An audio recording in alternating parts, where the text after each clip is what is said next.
Noong unang panahon, may isang leyon na namumuno sa gubat. Isang araw, matapos kumain, natulog ang leyon sa ilalim ng puno. Isang maliit na daga ang nakita siya at naisip na masaya sigurong maglaro sa kanya.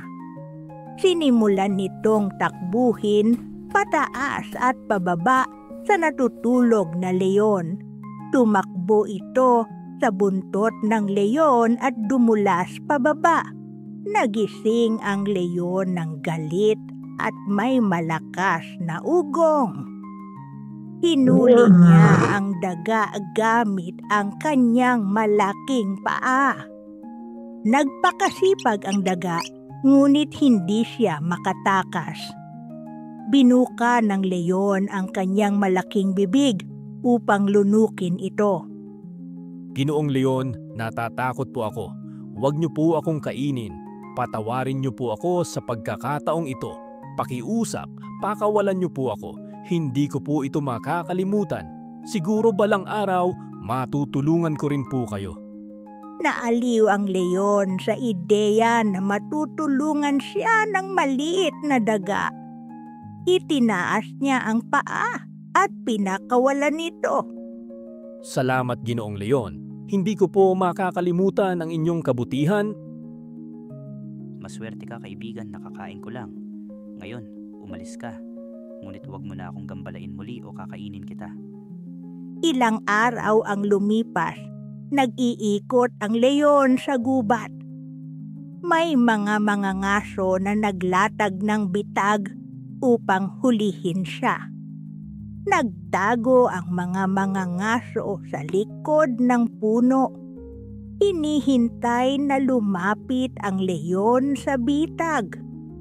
Nagsimulang umungol ng malakas ang leyon at sinubukang makaalis. Pinatibay ng mga ngaso ang lambat at bumalik sa nayon upang kunin ang kariton para dalhin ang leyon. Narinig ng lahat ng hayop, kasama ang daga, ang malakas na ungol ng leyo. Naku, nasa panganib ang Ginoong Leon. Kailangan kong tuparin ang utang na loob. Agad na umaklolo ang daga sa leyon. Huwag kang mag-alala, Ginoong Leon. Palalayain kita. At nginat-ngat ng daga ang mga lubid hanggang sa ito'y bumigay. Sa wakas, napalaya niya ang leyon. Napagtanto ng leyon na kahit isang maliit na daga ay maaaring makatulong ng malaki. Salamat, daga. Hindi na kita istorbohin muli. Mabuhay ka sa aking gubat. Nailigtas mo ang buhay ng hari. Ngayon, ikaw ang prinsipe ng gubat na ito. Salamat, Ginoong Leon. Paalam. Ha? Saan ka pupunta? Hindi mo ba gustong maglaro sa akin at dumulas sa buntot ko? Yee! Yee! Woo! Muling tumalon at dumulas ang daga sa likod at buntot ng leyon.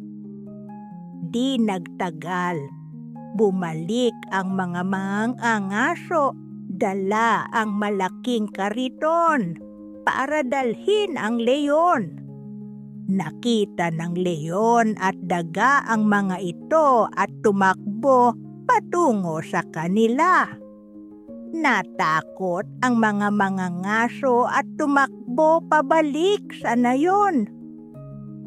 Mula noon, naging magkaibigan na magpakailanman ang leyon at ang daga.